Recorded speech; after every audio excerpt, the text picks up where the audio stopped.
Why should you, as a person who's working in classical computer systems architecture or classical networking, should pay attention to distributed quantum computing and quantum computing technologies?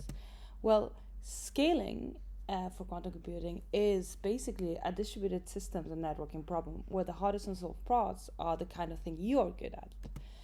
Quantum is a new technology, as you already know, in which instead of using bits, so these fundamental units of information that basically have an on and off switch and can be encoded into many physical settings, such as punch cards, vacuum tubes, and DVDs, um, quantum technologies utilize qubits, which are two-dimensional complex vector spaces that exist in something that we call a Bloch sphere.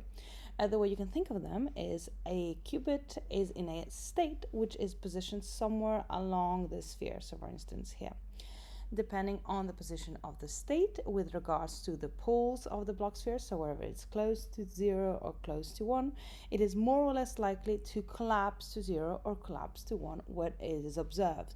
You've probably already heard of Schrodinger's cat, this idea that like there is a superposition until we look into the box and we see if the cat is there alive. This is kind of how a qubit state looks like. It is in some position in this Bloch sphere, and computation basically enables rotations of that position up until the point in which it is measured, and then it is observed as a bit, so either a 0 or a 1. Qubits, like bits, are also physical. There are many ways of performing or setting up qubits, including photonic qubits, diamond-based qubit, atom qubits, and all these types of qubits can sometimes allow for transduction, so the passage of information from one type to the other. They enable different types of computing and communication technologies. Qubits and the whole of quantum technologies is based on this promise that quantum mechanics can offer complexity advantages in communication and in computing. These advantages can come in the realms of the simulation of quantum systems, optimization and ML tasks, factoring, sampling, and instructor search. Now, because qubits are quantum mechanical objects, they follow quantum mechanical rules such as the no cloning theorem, which is this idea that qubits, so quantum information, cannot be copied.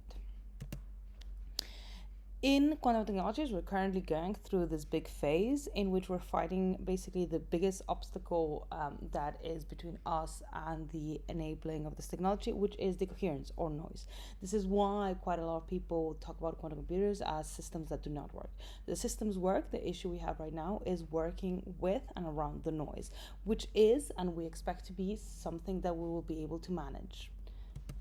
Now, the objective and the goal of quantum computing is to be in a situation where quantum computers are another type of computing communication technology that works alongside existing classical technologies.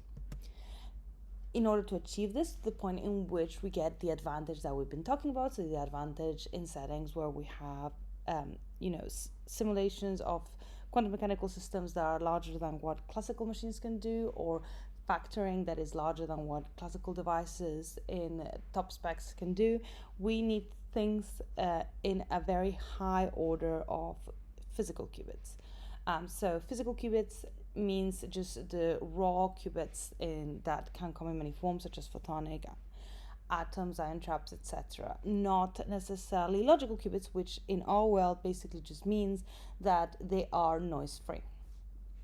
We're talking maybe, thousands to millions to many more qubits that are necessary. Now, there is clearly a moment that we're going through right now, which we're realizing that in order to have all these qubits and actually create logical qubits out of them, so qubits that are resistant to this noise, we cannot keep putting things into the chip. Because we're not able to deal with the control to the level necessary to not keep adding noise as we add qubits. And this is why a lot of the major players in quantum, especially in industry, are starting to switch up their roadmaps into distributed roadmaps where they have multiple chips working with each other. I think one of the biggest chips that was available was Condor by IBM that just passed the 1,000 qubit mark. But now, even in their roadmap, they're talking about multiple devices that are plugged and connected with each other. Still, even with that, the roadmaps look like they're going to evolve over the next few years slowly.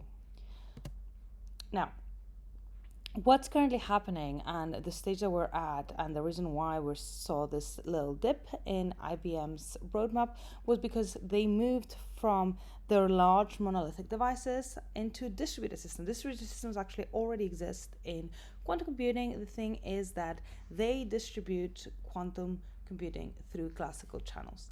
Distributing quantum computing through classical channels requires the emulation of quantum communication, which is incredibly expensive. What does that mean? Well, quantum computing works with circuits that are kind of similar to classical circuits in the sense that we have information that is transformed through gates. Initially, we have an initial state or initial set of states that are generated. So these are two qubits that are started in zero state. You can start them, for instance, by initiating a laser and sending a photon over to some sort of wave plate, which will rotate this state in the qubit that the qubit is holding by a certain degree based on the significance of the gate that it has to go through. And then they have to go through two qubit gates too. Two qubit gates, and the specific one, which is called the CNOT gate, is equivalent to a XOR gate. But the difference between a classical circuit and a quantum circuit is that we can generate this resource called entanglement.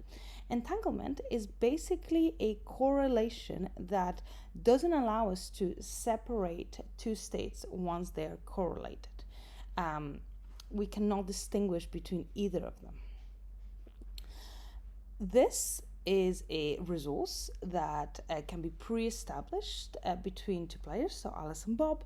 And once these two players shared an entangled pair on qubits, they share a correlation that can be consumed.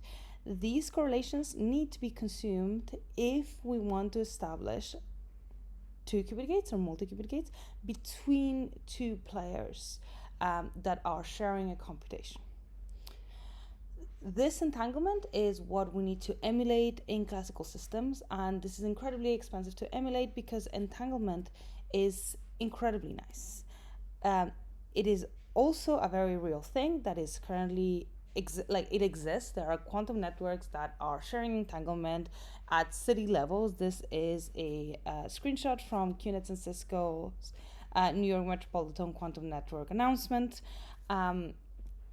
Entanglement, as I've said, is very nice because it enables distributed quantum computing, but it can also correlate qubits at any distance. So if we correlate two qubits and then we send them off, theoretically we can send them off into infinite distances and they would still be correlated. Obviously this is subject to noise and to the loss that happens over time of those states, but in theory it is a correlation that is very, very strong even at long distances, and it enables communication savings. This is going back to this idea of like the whole point of what we're doing quantum technologies, where we're developing, when we actually, governments and universities are betting so much time and resources into them, is because we can really reduce in a complexity world the amount of resources that we use. There is this idea of superdense encoding, for instance, which is one of the most basic quantum communication primitives, which enables you to utilize to send basically 2 bits worth of information by using only 1 bit and having a pre-shared qubit prior to the sending of the bit in a preparation stage, making it a reduction of the online amount of information that you need to send at a time. And entanglement also enables very nice security guarantees because of this no cloning theorem of information cannot be cloned. Now, this new resource has come with a lot of open problems in networking and in systems architecture that we need to resolve. These problems are basically equivalent or emerging from existing problems that the classical community is and has resolved historically.